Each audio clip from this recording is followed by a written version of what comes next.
সব হুমকি গুড়িয়ে দিয়েছি, এমনটাই মন্তব্য করেছেন ট্রাম্প। ইরানের ফোর্দোতে 6টি বাংকার বাস্টার বোমা ব্যবহার করেছে যুক্তরাষ্ট্র। মির্জা ফখরুলের নেতৃত্বে আজ চীন যাচ্ছে বিএনপি প্রতিনিধি দল। একক দলের সঙ্গে বসে নির্বাচনের তারিখ নির্ধারণের চেষ্টা বিমাতা সুলভ আচরণ, মন্তব্য করেছে এনসিপি। এতক্ষণ শুনছিলেন সংবাদ শিরোনাম, এবারে বিস্তারিত।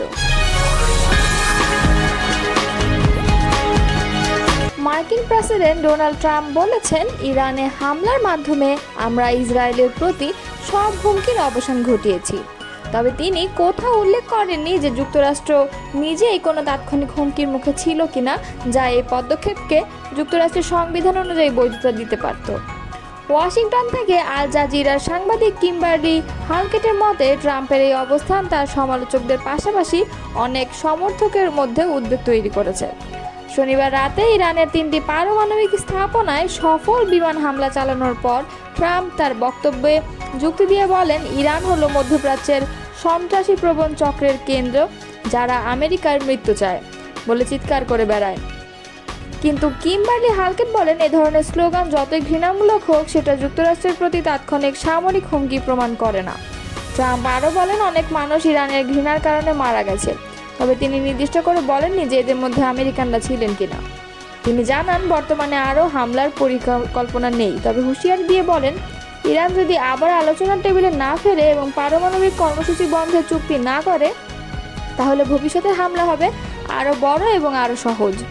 এরপরেই ট্রাম্প তার সবচেয়ে বিতর্কিত বক্তব্যটি দেন। তিনি বলেন, আমরা ইসরায়েলের প্রতি সব হুমকি মুছে দিয়েছি, কিন্তু তিনি এটা বলেননি যে আমরা যুক্তরাষ্ট্রের প্রতি হুমকি সরিয়েছি। আর এটিই মূলত অনেক আমেরিকান নাগরিকের জন্য উদ্বেগের বিষয়, কারণ তাদের মতে এই পদক্ষেপ ইসরায়েলের নিরাপত্তা নিশ্চিত করলেও যুক্তরাষ্ট্রকে মধ্যপ্রাচ্যের আরও একটি দীর্ঘস্থায়ী সংঘর্ষ টেনে নিয়ে যেতে পারে, যেখানে মার্কিন সেনা এবং অর্থনৈতিক সম্পদ ঝুঁকির মুখে পড়বে। ইরানের 3টি পরমাণু কেন্দ্র লক্ষ্য করে হামলা চালিয়েছে যুক্তরাষ্ট্র। দেশটির প্রেসিডেন্ট ডোনাল্ড ট্রাম্প এ তথ্য জানিয়েছেন। এর মধ্যে ইরানের অত্যন্ত সুরক্ষিত ফোর্দো পারমাণবিক কেন্দ্রে 6টি বাংকার বাস্টার বোমা ব্যবহার করেছে যুক্তরাষ্ট্র। সংবাদ মাধ্যম ফক্স নিউজের এক উপস্থাপকের বরাত দিয়ে রোববার এই তথ্য জানিয়েছে সংবাদ মাধ্যম টাইমস অব ইসরায়েল। ফক্স নিউজের জনপ্রিয় উপস্থাপক শন হ্যানিটি জানিয়েছেন, তিনি সদ্যই যুক্তরাষ্ট্রের প্রেসিডেন্ট ডোনাল্ড ট্রাম্পের সঙ্গে ফোনে কথা বলেছেন। ট্রাম্প তাকে জানিয়েছে, ইরানের পাহাড়ের নিচে থাকা গোপন ফোর্দো পারমাণবিক স্থাপনায় যুক্তরাষ্ট্র 6টি বাংকার বাস্টার বোমা ব্যবহার করেছে। এর আগে ধারণা করা হচ্ছিল, এই দৃঢ় সুরক্ষিত স্থাপনাটি ধ্বংস করতে হয়তো 2টি বাংকার বাস্টার বোমা যথেষ্ট হবে, কিন্তু ট্রাম্পের ভাষ্য অনুযায়ী বাস্তবে প্রয়োজন হয়েছে 6টি। হ্যানিটি আরও বলেন, যুক্তরাষ্ট্রের সাবমেরিন থেকে 30টি টোমাহক ক্ষেপণাস্ত্র ছোড়া হয়েছে। নাতাঞ্জ ও ইস্পাহান অঞ্চলের পারমাণবিক স্থাপনাগুলোকে লক্ষ্য করে ওই ক্ষেপণাস্ত্রগুলো ছোড়া হয়। সাবমেরিনগুলোর অবস্থান ছিল প্রায় 400 মাইল দূরে। এর আগে ইসরায়েল দাবি করেছিল, গত 13 জুন ইরানে চালানো তাদের প্রথম হামলায় নাতাঞ্জ পারমাণবিক স্থাপনাটি ব্যাপক ক্ষতিগ্রস্ত হয়েছে। প্রসঙ্গত, ফোর্দো ও নাতাঞ্জ এই দুটি পারমাণবিক কেন্দ্র ইরানের অন্যতম গুরুত্বপূর্ণ ইউরেনিয়াম সমৃদ্ধকরণ স্থাপনা। যুক্তরাষ্ট্র ও ইসরায়েল বহুদিন ধরে এই দুটি কেন্দ্রকে ইরানের পারমাণবিক কর্মসূচির মূল ভিত্তি হিসেবে দেখে আসছে। আর বাংকার বাস্টার বোমা হলো এমন এক ধরনের শক্তিশালী অস্ত্র যা মাটির নিচে বা পাহাড়ের নিচে থাকা কংক্রিট সুরক্ষিত ঘাঁটিগুলো ধ্বংস করতে ব্যবহৃত হয়। ইরানের 3টি পরমাণু কেন্দ্র লক্ষ্য করে হামলা চালিয়েছে যুক্তরাষ্ট্র। রাতের আধারে দেশটির ফোর্দো, নাতাঞ্জ ও ইস্পাহানের পারমাণবিক স্থাপনায় যুক্তরাষ্ট্র এসব হামলা চালায়। আর এই হামলা চালাতে যুক্তরাষ্ট্র ব্যবহার করে অত্যাধুনিক B-2 স্টিলথ বোমারু বিমান। এসব বিমানগুলো যুক্তরাষ্ট্রের মিসৌরি অঙ্গরাজ্যের ঘাঁটি থেকে উড্ডয়ন করে এবং একটানা প্রায় 37 ঘন্টা উড়ে ইরানের 3টি পারমাণবিক স্থাপনা হামলা চালায়। রোববার এই তথ্য জানিয়েছে সংবাদ মাধ্যম নিউ ইয়র্ক টাইমস। মার্কিন এই প্রেসিডেন্ট সংবাদ মাধ্যমটিকে বলেছেন, নাম প্রকাশ না করার শর্তে একজন মার্কিন কর্মকর্তা জানিয়েছেন, রোববার ভোরে ইরানের পারমাণবিক স্থাপনায় আঘাত হানা B-2 বিমানগুলো মিসৌরিতে তাদের ঘাঁটি থেকে উড্ডয়নের পর প্রায় 37 ঘন্টা ধরে অবিরাম উড়েছিল এবং আকাশে থাকা অবস্থায় বেশ কয়েকবার জ্বালানি নেয়। তথ্যের সংবেদনশীলতার কারণে নাম প্রকাশ না করার শর্তে তিনি এসব তথ্য জানিয়েছেন বলেও জানিয়েছে নিউ ইয়র্ক টাইমস।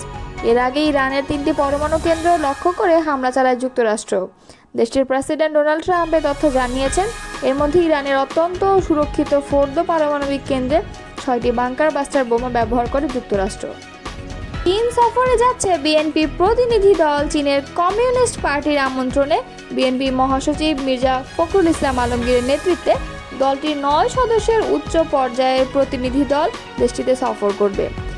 আজ রাতে প্রতিনিধি দল চীনের উদ্দেশ্যে ঢাকা ত্যাগ করবে বলে জানিয়েছে বিএনপি মিডিয়া সেলের সদস্য সাইরুল কবির খান।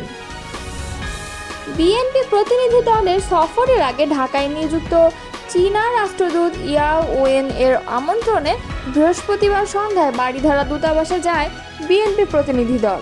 বিএনপি মহাসচিব মির্জা ফখরুল ইসলাম আলমগীরের নেতৃত্বে প্রতিনিধি দলে আছেন দলের স্থায়ী কমিটির সদস্য মির্জা আব্বাস, গয়েশ্বর চন্দ্র রায়, সেলিমা রহমান এবং অধ্যাপক মওদুদ হোসেন আলমগীর পাভেল ও বিএনপির চেয়ারপারসনের একান্ত সচিব এবিএম আব্দুস সাত্তার।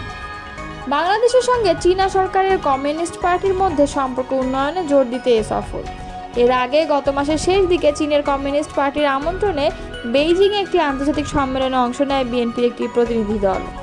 সফরকালে প্রতিনিধি দল চীনা সহ দক্ষিণ পূর্ব এশিয়া, উত্তর পূর্ব এশিয়া এবং দক্ষিণ মধ্য এশিয়ার বিভিন্ন দেশের রাজনৈতিক দলের প্রতিনিধিদের সঙ্গে সংলাপে অংশ নেন। রোববার সকালে বিএনপি জাতীয় নির্বাহী কমিটির সদস্য মোহাম্মদ সালাউদ্দিন খানের নেতৃত্বে 3 সদস্যের প্রতিনিধি দল অভিযোগটি দায়ের করেন। এতে ক্ষমতাচ্যুত প্রধানমন্ত্রী শেখ হাসিনাকে প্রধান আসামি করা হয়েছে। এছাড়াও সাবেক 3 প্রধান নির্বাচন কমিশনার, অন্যান্য কমিশনার ও সচিব সহ 19 জন এবং অজ্ঞাতনামাদের বিরুদ্ধে ব্যবস্থা নিতে নির্বাচন কমিশনে অভিযোগ দিয়েছে বিএনপি। তবে তালিকাটি চূড়ান্ত নয়, তদন্তের মাধ্যমে অভিযুক্তদের নাম অন্তর্ভুক্ত করা হবে বলে জানান মোহাম্মদ সালাউদ্দিন খান। তিনি আরও জানান, যারা নির্বাচন পরিচালনা করেছেন সেসব জেলা ও উপজেলা পর্যায়ের কর্মকর্তাদের অন্তর্ভুক্ত করা হবে। এর আগে নির্বাচন সংস্কার কমিশনের সুপারিশে নির্বাচনী জালিয়াতিতে জড়িত ব্যক্তিদের বিরুদ্ধে ব্যবস্থা নেওয়ার প্রস্তাব করা হয়েছিল।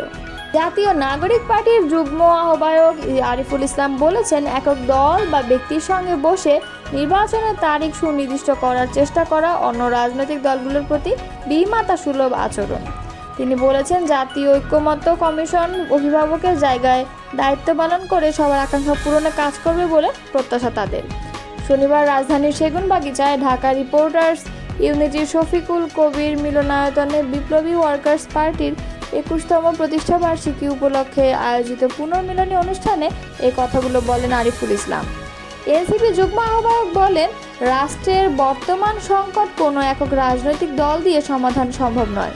এই সংকট কেবল ক্ষমতা হস্তান্তরের নয়, বরং একটি দীর্ঘদিন ধরে চলা রাজনৈতিক ও প্রশাসনিক সংস্কৃতির ব্যর্থতার ফল।